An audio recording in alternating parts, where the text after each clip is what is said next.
Welcome to episode 78 of Paris Playbook. Today I'm joined by JP Burke, Caddie for Austin Hitt on the Korn Ferry tour. First Caddie on the podcast. So that's Ooh, I don't know if that's anything, but it's something, I guess. So let's do J it. JP, thanks for joining me. How's it going?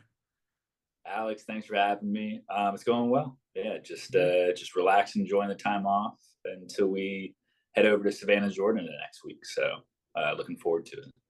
Well, we're mostly going to talk about golf, but I've got to ask you, based on the time, are you a March Madness guy? You make a bracket and basketball guy, or no?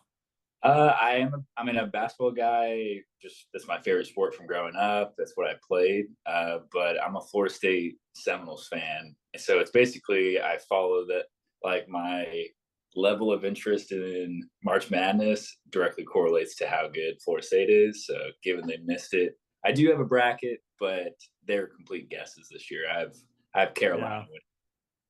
Yeah, my brackets it's in pretty rough shape after the first weekend. I mean, madness for a reason, but yeah. Yeah, Ooh. is your champ still in it? Yeah, I got Purdue winning it, so I'm feeling okay about that. But like my final four, I've only got two teams left: UConn and Purdue. My elite eight, I've got like three or four teams. Like half of them are just gone. So Yeah, this year's a yeah, crapshoot anyway. It's like anyone who thinks yeah. they know what's going on. I mean, it's that way every year, but I feel like especially this year. Right. You get those like one or two random guys though, where it's like they have almost a perfect bracket. I never understand that. Like, how do you do that? Yeah, that's like your Uncle Joe who like Yeah. hasn't seen basketball be played in 25 years and then fills out like a 90% perfect bracket. Yeah. Yeah. No, it's crazy. But we're here to talk about golf. So we'll dive into some golf. And I don't know if you could just kind of start by talking about like your golf background and like how you ended up being a caddy for Austin. We'll go from Yeah, there. yeah. Austin and I grew up together on the same golf course, so we're best friends since preschool. And I lived on the 15 fairway. He lived on the 16 tee box. So we were just around the corner from each other.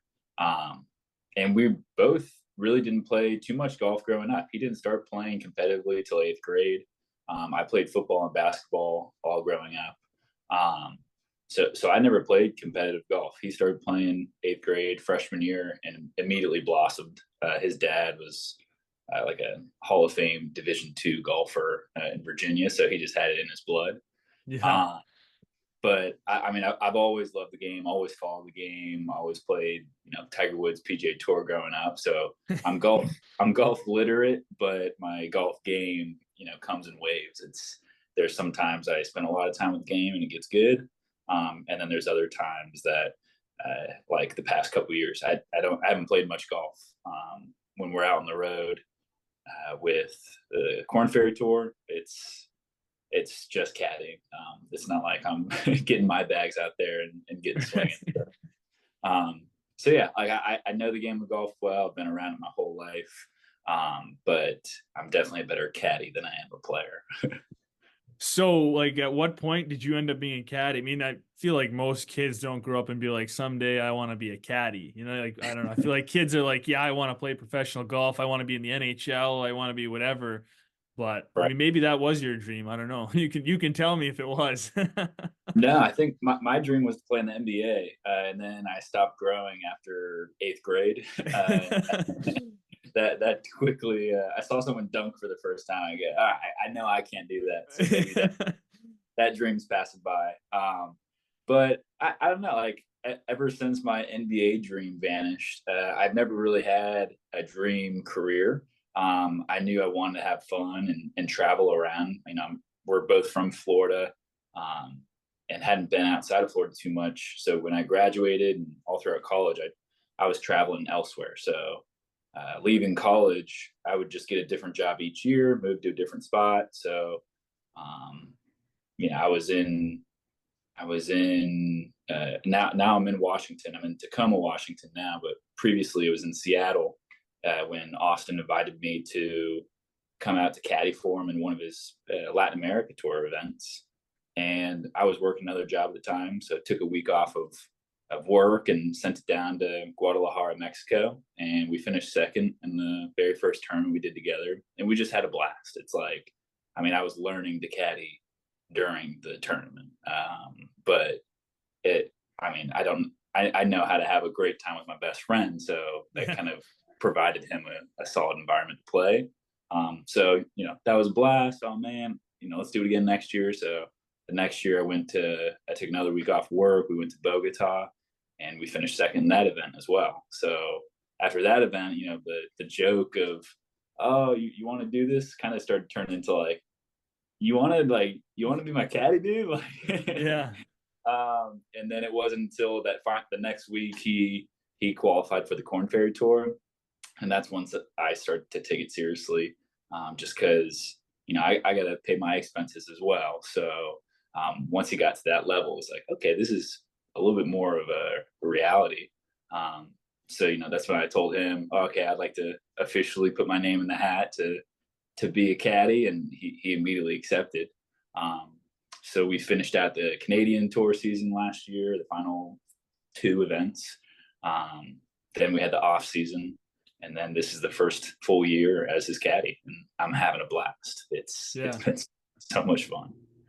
That's awesome. So what's a day in the life like? Like if you, let's say he makes the cut, you guys wake up on a Saturday morning, how does your day start and where does it go from there, leading into playing and then after you're done and whatnot? Yeah, it all depends on tee time. We really like to do as little as possible before the round starts. So, if it's an early tee time, that's great. We sleep in until 5 a.m. and then get going on our normal pre-round routine. But let's say we did great on Thursday, Friday, and we have a later tee time on Saturday. We're going to try to sleep in as much as possible, like, and have that, normal morning routine stay as consistent as possible. So, if we, before a round on Saturday, we'll wake up, 2.5 hours before the round starts, 3 hours before the round starts. We hope to get to the course about an hour and a half before, so we can eat, stretch, use the restroom, whatever you need to do before the warm. Like, he likes to warm up right around like 50 minutes before tee time. So at that point, I'm already, I got the bag right there at the putting green. I got waters in the bag. I got snacks ready. I've already put in all of the pin locations for that day in my yardage book. Basically, I've done all the preparation beforehand so that when he, comes up to the putting green, I don't have a list of things to do, and I'm not, frantically kind of pacing around. I'm there having a conversation, or if he wants to be quiet, letting him be quiet and chatting up with other caddies around me. But like, really, the MO as a caddy is getting everything done that needs to be done and making it look like you're not lifting a finger. So a lot of that's preparation. A lot of that's just always kind of doing something. Not like super frantically, but you're never just twiddling your thumbs. Like, you're always cleaning a club. You're always drying a grip. You're always drying off balls and cleaning them, so that by the time he gets to his driver at the end of his warm up, he's not hitting balls that can potentially crack his driver. So yeah, it's just a bunch of little things that you want it to look like you're not working at all, but in reality, you're covering all your bases. So yeah, then when it comes time to teeing it up, we've created an environment that feels like we're just playing in our backyards from growing up. So you don't want a bunch of time before you tee off where you guys are just sitting around twiddling your thumbs, like waiting. And I'm sure that would build up some nerves and just not set you up for success.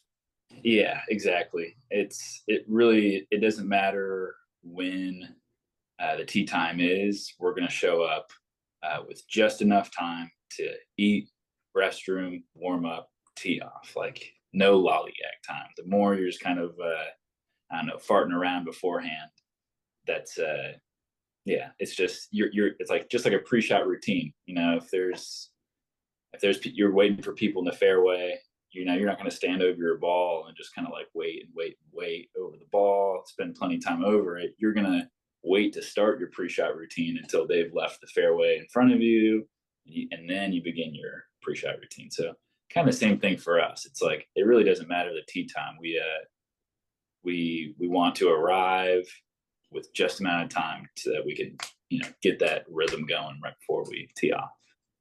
Would you say that's like pretty consistent across other caddies and their golfers that you've seen, or are there some guys that you know of that like they show up way early and like they're just hanging out and like chilling or whatever? I'd say it's the average. It's the average thing to do. Not like average isn't better or worse, but like that's what most people are doing. Some guys like showing up, just 30 minutes beforehand, 20 minutes. Like they kind of like the quick warm up, chipping around, let's go. Some guys like spending an hour on the range beforehand. It really, everyone differs, but I'd say what we do is the norm. Yeah. Yeah. So what about on the course conversation? Is it all business, or do you guys joke around and have fun conversations because you're your best buddies? Oh, it's never business. It's fun. Yeah, it's because that's literally what our business is, to stay calm and Mhm. have it feel like this isn't a big deal. He plays best when it feels like Saturdays with the boys, or like a twilight round on a Tuesday when we're growing up. So as soon as we tee off, on number one, we're walking down the fairway. We're yucking it up about last night's meal, who we saw at dinner. Oh, like, did you hear so and so match with a girl on Tinder? Oh, I can't believe he's going out with her tonight. Like, just getting fun talk going. Yeah. Getting the other golfers and other caddies involved as well to create an environment of that round of, hey, we're gonna, we're not gonna chat a bunch. You don't have to talk every single hole, but let's talk to each other at least every other hole. Kind of keep a light feel about this, because I mean, especially on a Saturday, Sunday, there's already pressure enough. You want to keep it light and keep it fun so that scores can get real low. But then when the time comes, once 16, 17, 18 finishing stretch comes around, yeah, there's a little bit more locked in around there. So the job of a caddy, it's almost more important to like keep your golfer relaxed and calm and like not nervous than it is to help him read the course and clean his clubs and all that other stuff. The other aspect is almost a little more important. Yeah, Maybe. it's all part of it. I mean, I know that's my strong suit as a caddy. Um, Caddies are it's a the variance of caddies is similar to the variance of golfers. Every golfer has a different golf game, and because they have a different golf game, it requires a little bit different of a caddy. Austin is a very intelligent golfer. He's a very analytical golfer. He has great feel for his game, how balls are going to react, the wind, like just always kind of knowing wind's coming a little bit more through this channel right here. Yeah, we know it's a northwest report today, but it's showing a little bit more southeast, because it's like he is a golf genius. So for me, it's like, I mean, I'm learning plenty in order to catch up to him. But he's even told me, he's like, dude, you could be the best caddy in the world strategy wise, and I don't think we would confer too much. He's like, I prefer to have it in my head, because even if I'm wrong, at least I'm doing it confidently. He's like, I can have everything in my head, because it's just my input. I'm going to make a confident decision. Whereas if you give me, even if it's the right information, but it's not agreeing with what mine is, then all of a sudden I have conflicting views. I'm over my shot with two different thoughts in my head. Let's say you were right on a shot. Now I'm thinking, dang, maybe I should listen to JP. Like it kind of messes with his psyche. So yeah, for my player, Austin, the type of caddy I got to be is the locker room guy. Is the fun guy. It's the one who, when you see the caddy, he shows confidence. With your posture, with walking around the green, with getting other guys involved, socially, like other golfers and caddies. But then also reading my player. Like, I won't ever tell Austin that he's wrong in a decision, or I'm disagreeing with him. But when he's not super confident over a ball, we have that relationship where I can go, all right, you're not selling me on this shot right now. It's like you're not looking too like let's take a step back and like kind of restarting his thought process. So yeah, I'm not telling him which club to choose, but when he is expressing his thoughts over how he thinks he should hit the shot, I'm asking a follow up question. I'm getting more information out of his head so that as he's talking to me, he's already figured out his answer, so that he can confidently go up over the ball. Because that's all my job is to get the golfer as confident as he can be over the ball, so he can execute. He's the pro for a reason. I'm not the pro. Like, rely on the pro to do the golf things. Yeah. Not like in Happy Gilmore when Shooter's asking his caddy what club he should use, and the guy says, like, you should use a 5-iron. And he's like, no, I'm going to use a wedge. And he hits the shot, and he's like, well, you're fired, 5-iron. Not like that. You're not telling him what to do. No way. Yeah, I'd be fired just as quick. Yeah. Right. I mean, you got to kind of know your place, but like you said, you got to know how to deal with your player. I mean, your style works with you and Austin, but you could go caddy for another guy and it could just not work at all, obviously, if he's a different style golfer. And, so you could be a great caddy for one guy and another guy might think you suck. So I mean, Yeah. just Oh, personalities absolutely. and player types, like you said. And I'm sure it's a little easier for you and Austin having such a great connection, being good buddies. Like you know how to read him, you know what he's thinking, like if he says something, you can probably tell by the tone of his voice if he's serious, if he's joking, or like different things. Oh, big time. Yeah, it's there's all different types of caddies for all the different types of players. Fun story. Have you heard of the golfer Tommy Gainey? His nickname's Tommy Two Gloves. I don't think so. He's an older guy on Korn Ferry Tour. He's played in some PGA events throughout his career, but he wears two gloves at all times, like putting as well. He's a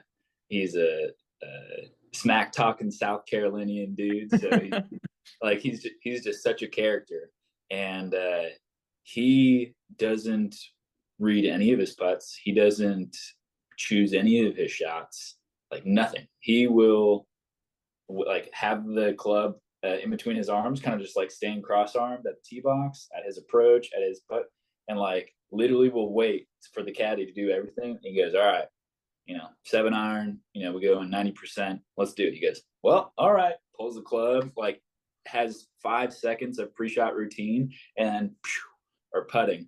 Yeah, I want 2 cups. That's all right. We got 10 feet to the cup, so but going slightly uphill, pretend like it's 12. All right, cool. Like goes right into it. It's wild. Like it's absolutely wild. Like he gives none of his own input because Austin and I were talking about, like, in his head, maybe that works for him because if he misses the shot, it's all on the cat. Like it's keeping his conscience clean of like, well, I did what I was told to do.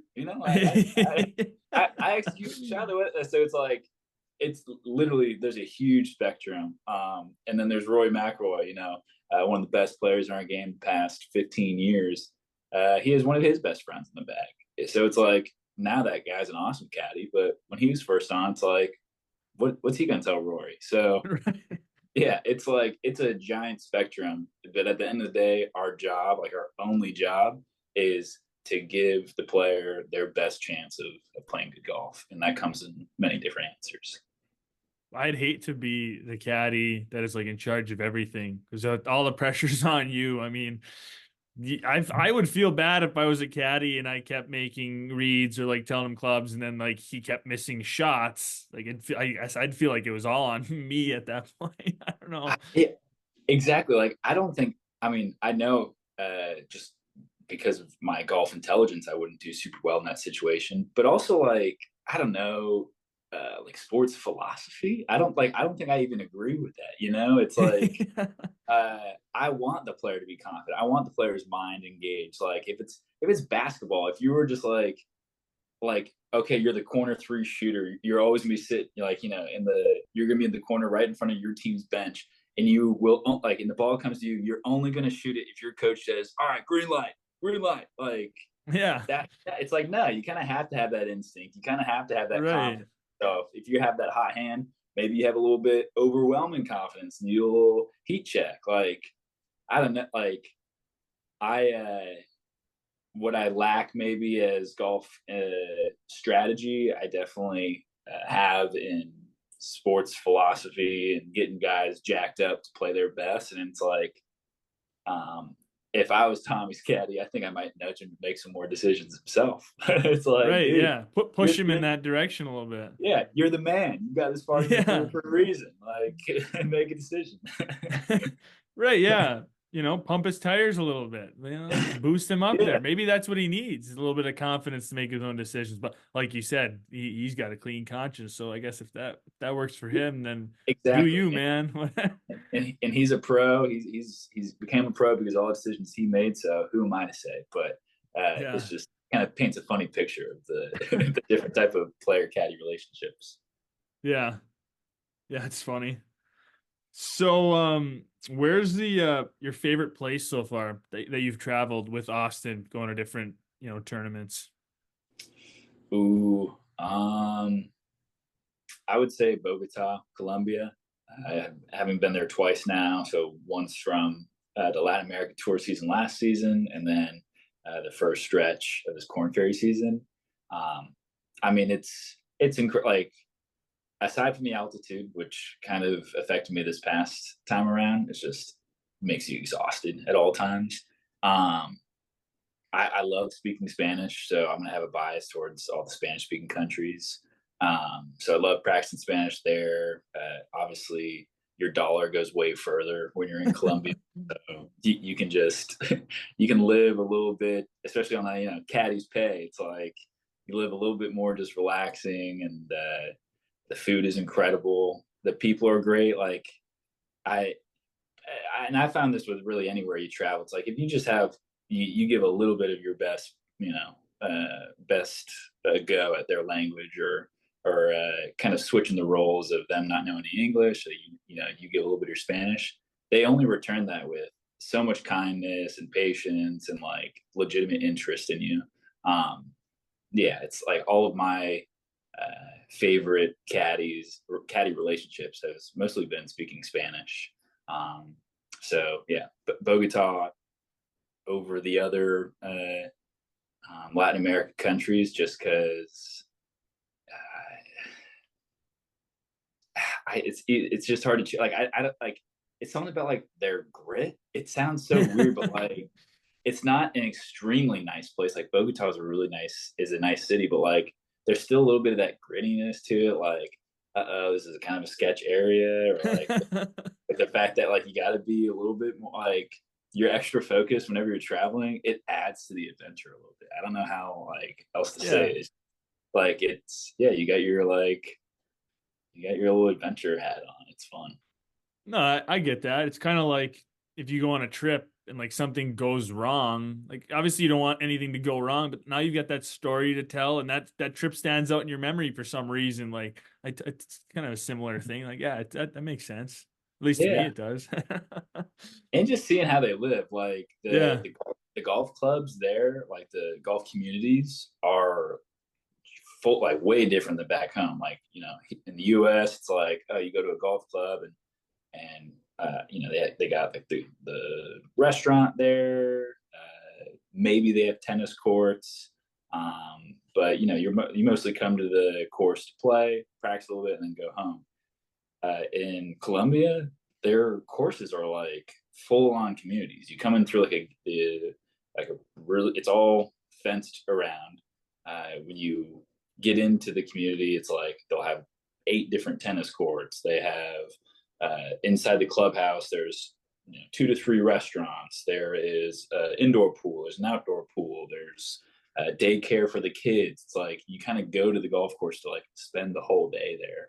Um, it's really cool. I mean, I don't know if I'm a muni course guy myself. I'm a just public course random around town. But if I was living over there, I could see myself becoming a country club guy. Yeah.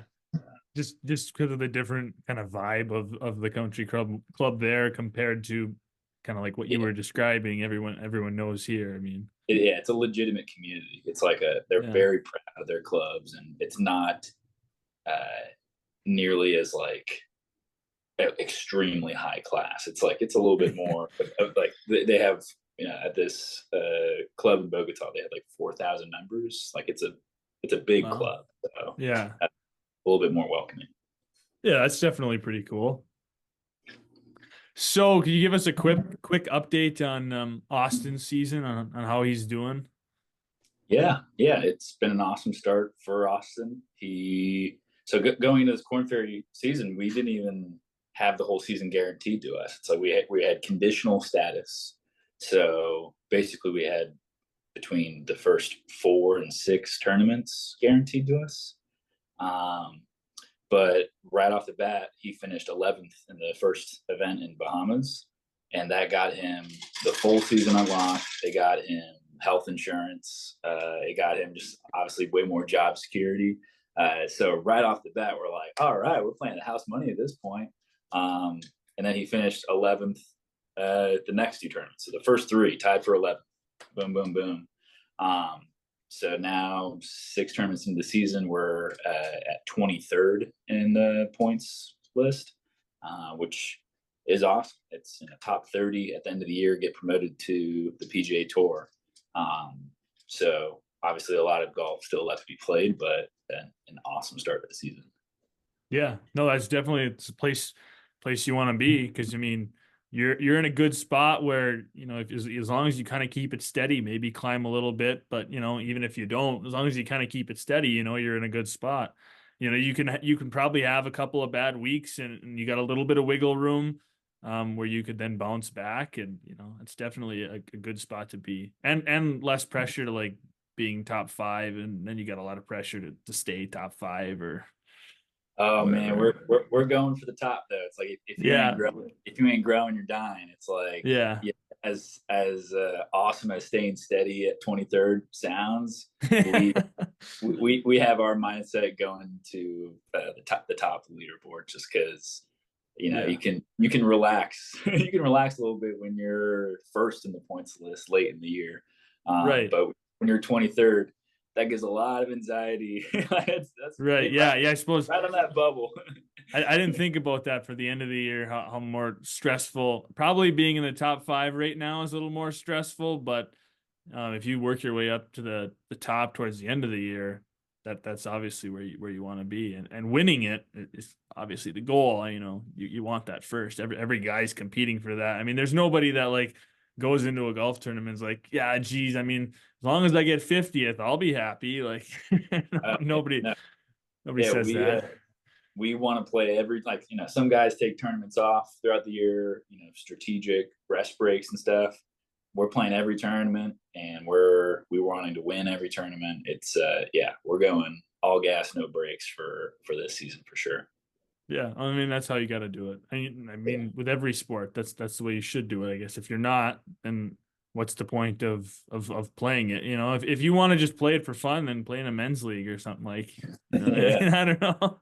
yeah, we've come this far. It's like, no, we're not being on Corn Ferry is so much fun, but we know that the goal is to get to the PGA Tour. So yeah, Right, we're not satisfied where we're at yet.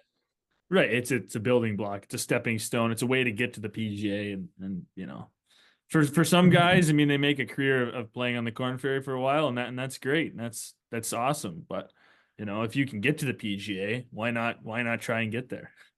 Oh yeah, yeah, that's the mission we're on right now. Or So live. We wouldn't be mad about live. yeah. Yeah. Right. Yeah. No, I mean, honestly, hey, why not? And any We any of the wouldn't be major mad. We wouldn't tours. be mad. Yeah. Yeah. Give us a top tier league, and we will go to it. Yeah, right. The European tour. I mean, that's another top one of the I mean, those are probably the top 3, right? You got the DP World Tour, the Live, and then obviously the PGA. Probably the top. So, But hey, maybe Greg Norman's paying attention. He can give you guys a call. I don't know. Yeah, avid listener of Paris Yeah, Playbook yeah, right. I mean, is the shark.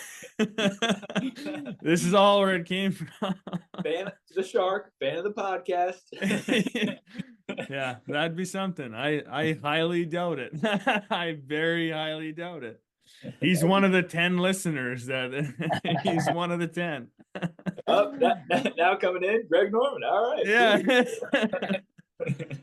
Oh my gosh, that'd be crazy.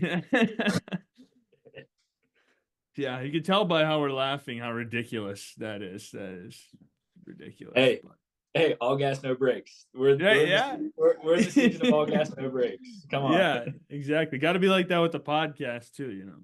Yeah, and Yeah, you're I being mean, consistent. I mean, you're what is this episode late 70s for you? 78. Yeah. 78. I mean, Mm-hmm. that's incredible. That's I get messages from other podcasts about being on, and usually it's pretty early in the podcast game for you. Yeah. But that's something to celebrate, my guy. That's the I, fact that you're almost at 80. It's like, I before mean, this, too, I did an only hockey podcast. I was like 94 episodes where I did like only hockey for like a year and a half. And then I was like, I want to branch out. I don't want to be stuck to one sport. So, right.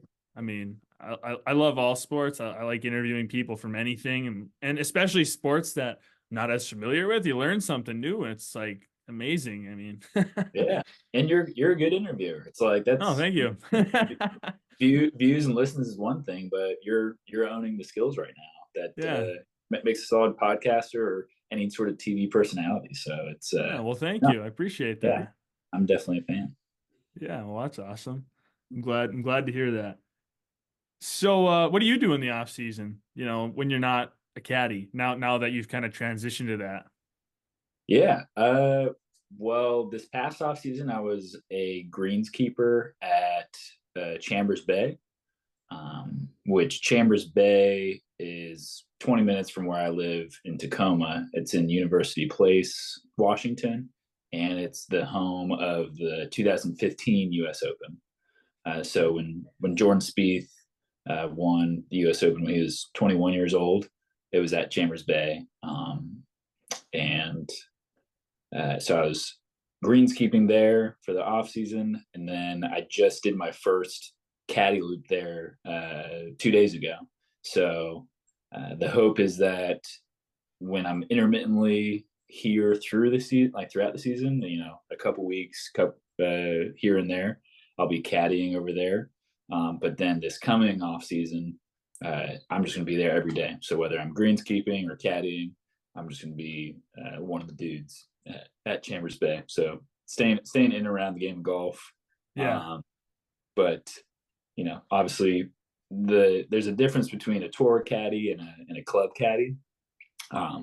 And really neither is better than the other. They are just different. You know, a tour caddy is with one person throughout the whole year, whereas a club caddy has a different golfer every time. So I have so much to learn from those guys to then bring back to the Korn Ferry Tour. So yeah, I'm stoked. Like obviously I love my main job, but my off-season jobs get me just as stoked as the main one, which it's a fun setup. Yeah, it gives you a chance to develop your golf IQ in different ways, learn all kinds of different stuff. I mean, more knowledge is better. I mean, especially the greenskeeper. I mean, some of that's got to be able to help you as a caddy when you're at different courses, maybe how to read a course, you know, because you've got experience working on them, and then being a caddy, you're gonna pick up on different things maybe you didn't know. So it's definitely just helping grow that IQ, and it definitely helps you, you know, in your real, you know, caddying that you do with Austin. Yeah. Oh, I love it. It's I yeah, like we are joking around earlier. I've never really identified myself as a country club type of guy. So this course, it's a public course. It's where a U.S. Open was. So it's got a fun vibe to it. It's not super pretentious. It's, you know, very welcoming to everyone, but it's world-class golf. And then yeah, I get to do a fun, like more blue collar approach to the game of golf. So it definitely, like, my confidence is built and an aspect of golf, like a side of golf that I really like. Like I'm not pretending to be anyone I'm not. It's a super fun avenue to kind of build your confidence in. Yeah, yeah, I love that. That's awesome. So you're kind of big into music. Looks like I was poking around your Instagram page. You do a little bit of your own songwriting and playing once in a while. You do some open mics and different stuff. What's your favorite genre of music? Ooh, I'm not a genre guy. I'm just a vibes guy for real. It's Yeah, like I'll listen to music and it's just like boom. I don't know what that is, but I like it.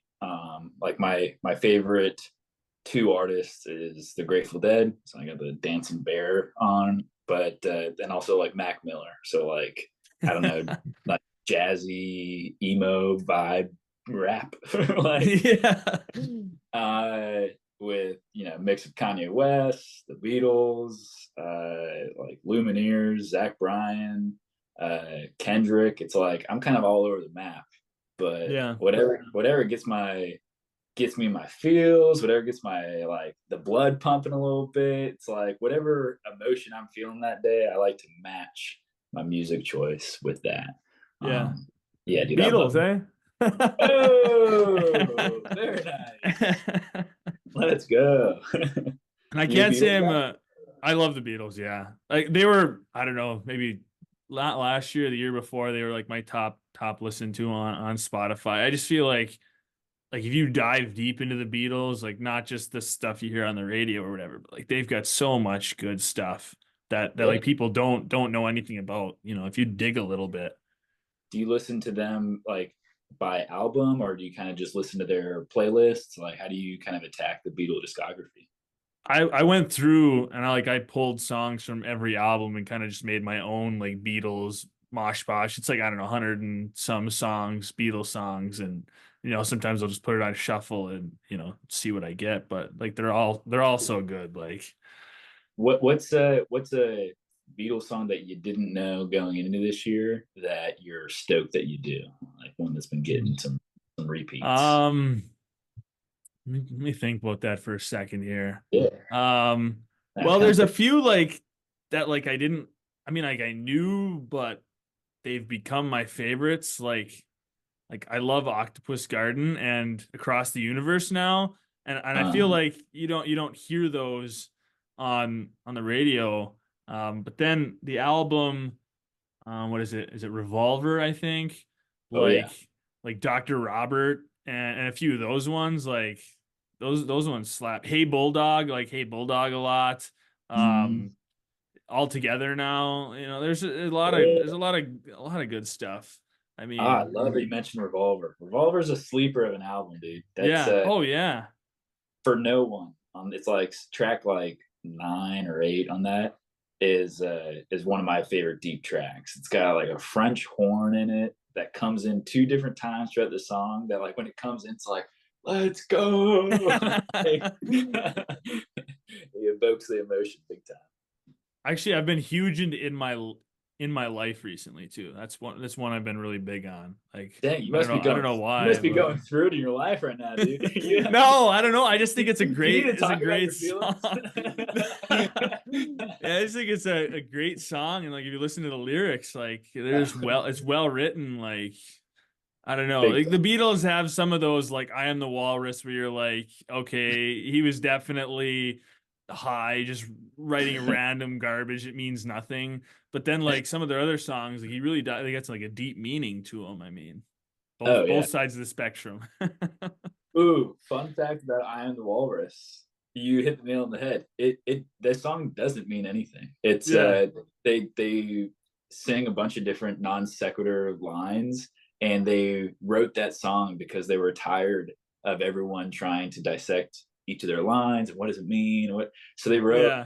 I'm the Walrus to fuck with people. Yeah, Like, exactly. It means nothing. You can think about it as much as you want, you're never gonna get anywhere. yeah. And yeah, they Paul McCartney did his job with that Yeah. song. No, it's awesome and it's great. I love it. And sorry, last thing about the Beatles. I'm the youngest of 5 kids, or now they're all adults, but I have 11 nieces and nephews, so a big family. And my brothers, they both called me Paul growing up because my name's John Patrick, JP. Um, but I love the Beatles. Slash, whenever like people who didn't know me would try to say my name, they say John Paul. So they was like half making fun of that, half because I love the Beatles since I was like 5. Yeah. So they called me Paul growing up, and now their kids either will call me Uncle JP or Uncle Paul. Like they know as well, and my sisters know it's off limits for them. They like I will only respond to that name if it's through the voice of one of my brothers or their kids. Anything else, like it doesn't even register. That's awesome. That's awesome. I'm not a huge Grateful Dead guy. Don't listen to much of them, but I really love Dire Wolf. I love that song. It's a great song. Yeah. And same thing with Mac Miller. Like I don't listen to a lot, but I love the spins. Like I that's probably my favorite song right now. I had never heard it like till a few months ago, probably back in like November or something. I had a buddy, we were at a bar playing pool and he put it on. I was like, what is this? And I started listening to it. It's probably my most listened to song on Spotify. Just over and over and over. I just love that song. Spins. Kept giving it more spins. Yeah. All I can say is about the Grateful Dead is they're great Sunday music. Like if you throw on Grateful Dead, like this is the Grateful Dead or like the playlist on Spotify on a Sunday morning, and you're kind of like doing chores around the house or just kind of like getting stuff done, and it's just kind of nice, pleasant music in the background. Yeah. That I have found is like the best way to get introduced. It's not like, ooh, dude, you gotta listen to this song. All right, like let me put it on. It's more of like the rhythms they play in, the melodies they use, the bass lines they have is a great backtracking to a solid day. Like it's just like pleasant people's music. Yeah. Deadheads, like there's a lot of caddies who are deadheads. It's probably like the most liked banned by the Caddie organ groups, and it's for a reason. It's like there's just a positivity to their music that is not denying the tough things in life as well. Yeah, they're really good. But yeah, just if you throw them on when you're just doing other things, I feel like that's the best avenue to kind of find them in a little bit. Yeah, I'll definitely have to do that. I don't even know how I don't know, found Dire Wolf, but I was like listening to that and I was like, this song kind of slaps. I don't know. It's just that and Dire Wolf. Did you watch Game of Thrones at all? Yeah. Oh yeah. So George R. R. Martin, the writer of Game of Thrones, like the books, is a deadhead. So Dire Wolf, like right, yeah. Does they have direct correlation. The tree that they pray to, like the old gods pray to, like it is a Weir tree named after Bob Weir, the rhythm guitarist and vocalist. Oh wow. Oh yeah. Like the Dead, like literally like the and stuff. It's like yeah, there's a lot of Grateful Dead references throughout Game of Thrones. Wow. Who would have thought that? We'll stop talking about it, but it's one of those like once you start listening to it, you start realizing that there's it's a big rabbit hole. Yeah, it's like there's references everywhere. It's like all right. Like my girlfriend is like, I wish you never showed them. Like now I can't unsee them. Like they're everywhere. Yeah, that's awesome though. Yeah, I'll definitely have to throw on Grateful Dead. I mean, I like all music. Like I'm not a stickler. Like I won't try that. I'll always try anything. Some people only like rap or they only like country, and that's like all they'll touch. They won't try anything else. But like I'm all over the board. Like my moods are up and down, and exactly. It's like yeah, your emotions go up and down, and it's like a superpower when you match how you're feeling with your song choice. Like it does something kind of like just makes you feel better. I don't know what it is. Yeah. I mean, I'm gonna be hitting some thrash metal, and then all of a sudden I'm listening to like Jim Croce and ABBA or something. Like it's like it's all over the place. Let's go. That's a hell of a duo right there. Yeah. Oh yeah. I love Jim Croce, and ABBA's definitely my favorite group of all time. Love ABBA. And people are always like, "What? You are the dancing queen." Yeah. Oh man. Well, we could talk about music for hours and hours, but honestly, people probably don't want to listen to that, and you've probably got better things to do. So I got one last I'm question sorry, for Greg you. Norman. Let's get back to golf, Greg Norman. Yeah. Sorry, Greg. Hope you're still here. Hope you're still tuned in.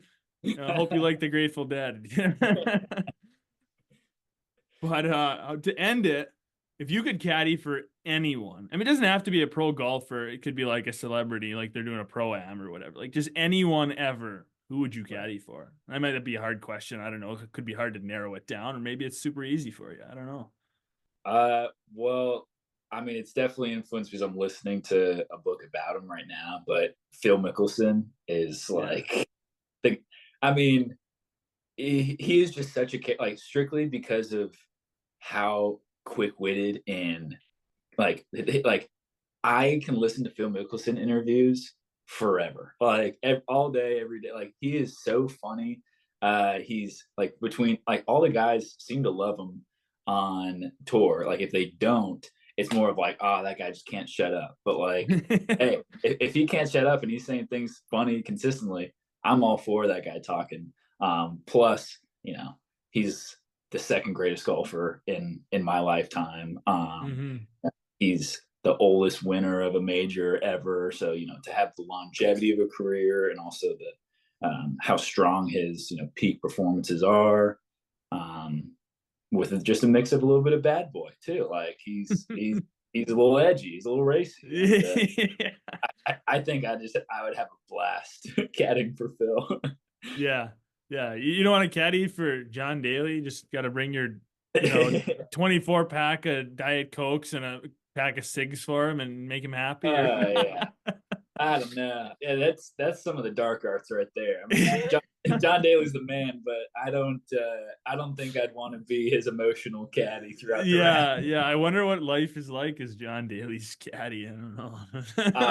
I would think there's a lot of turnover in that job. Yeah, probably, but it might be fun in the end. Like telling stories, be like, I was John Daly's caddy for a couple tournaments, and let me tell you about that guy. Like, whew.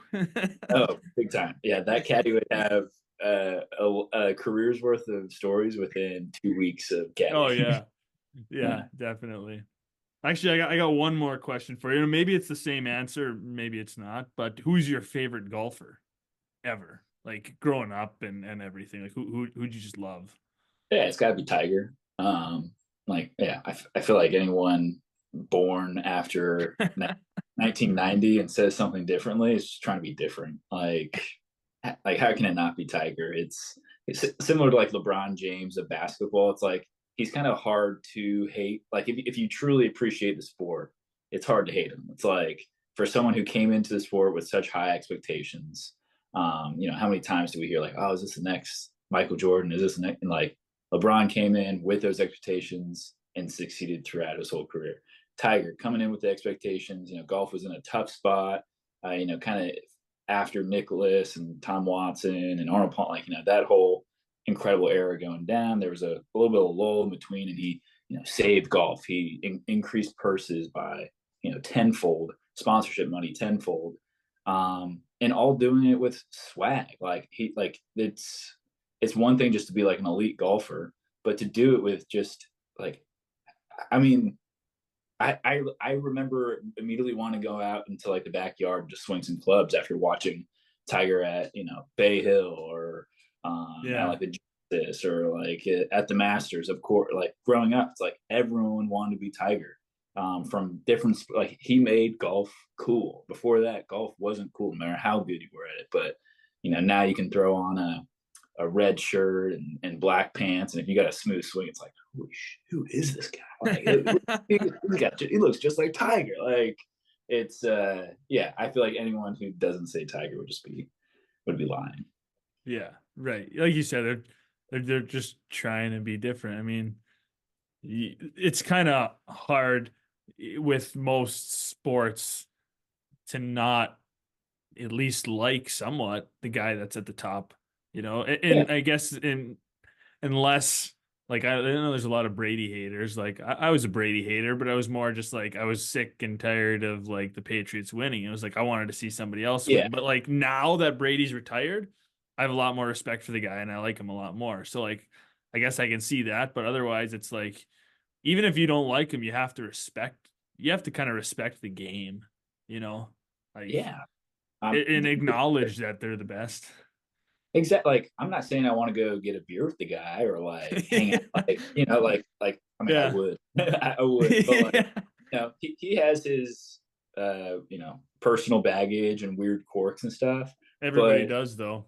yeah, everybody does. But like, I mean, winning a US Open with a broken leg and like torn MCL at Torrey Pines, it's like in an 18-hole playoff. It's like he's done every end inspection, you know, coming in and breaking the Masters record in 1997 for your first major ever. It's like Tiger. It's like he broke the boundaries of like swagger, of just like how you can dress on the course, the type of confidence you can carry, and the you know, walking in or the shit talking in between holes. Like, I feel like he did so much more than just win tournaments or inspire a certain demographic. It's like he changed the game culturally. It's, yeah, I mean, you got to respect him.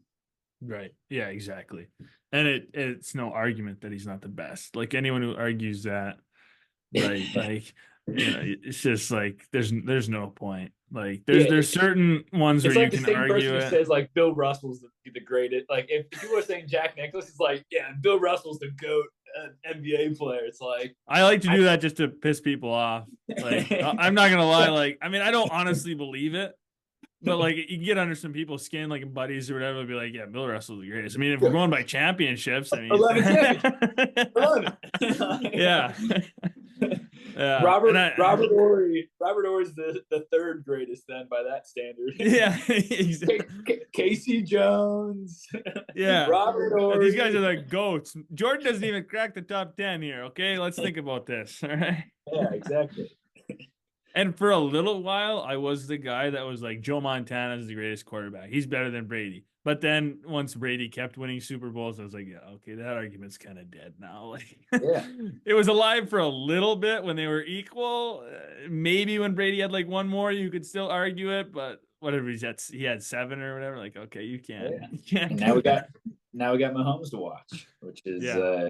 it's always fun when one goat retires and there's a legit prospect playing really well too. Yeah.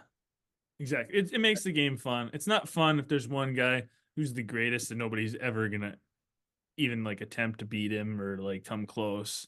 You know, there's got to be that competition. Like, oh, is he gonna catch him? Is he gonna catch that record? Can he do it? And I don't know. I think it makes it more fun. Yeah, who's gonna do in golf next? Yeah, That's exactly. that's a Like funny one. they were asking Scotty. They're like, you got a long way to go. Looking 11 at different years. things. Yeah. Yeah, man, that's a fun guy to root for. I mean, in Yeah. terms of just like talk about hard to root against. It's like if you find something to root against Scotty Scheffler, I feel like that's similar to like rooting against Steph Curry. It's just like, come on, like what's there to hate about the guy? It's like he's soft spoken, nice, like married, seems to love his life off the course as well. And he's just been tearing it up the past 3 years. It's, yeah, I would love to see Scotty ascend into that, you know, one of the greats category. Yeah. I feel like golf needs it. We need someone to kind of take over a little bit. There's been, you know, Yeah. 7, 8 years of just a few names at the top that, you know, change back and forth every few years, but would love to have a dominant guy. He's on the right path. I mean, he's young enough where like it's kind of in his grasp. He's got enough time ahead of him as long as he can stay healthy and like maintain it. I mean, like sky's the limit. I mean, especially this season, like he's ripping it up this season right now. I mean, he's unreal. And even when he's having a bad week, it's like, oh, like was that 2 weekends ago where he was playing with that screwed up shoulder, neck, and all that, and winning. And like, oh my gosh, it's just crazy. It's like, oh geez. Yeah, he's fun to watch. So we'll be fun to Yeah, watch him at the Masters this year. definitely. Well, JP, I feel like we could talk for hours about music and golf, but maybe we'll have to do another pod at some point and talk more about golf and music. But I appreciate you coming on and taking some time. I really enjoyed it. Yeah, Alex, I'd love to come back for another one and keep kicking ass in the podcast game, man. Keep Yeah. working at it. Thanks, man.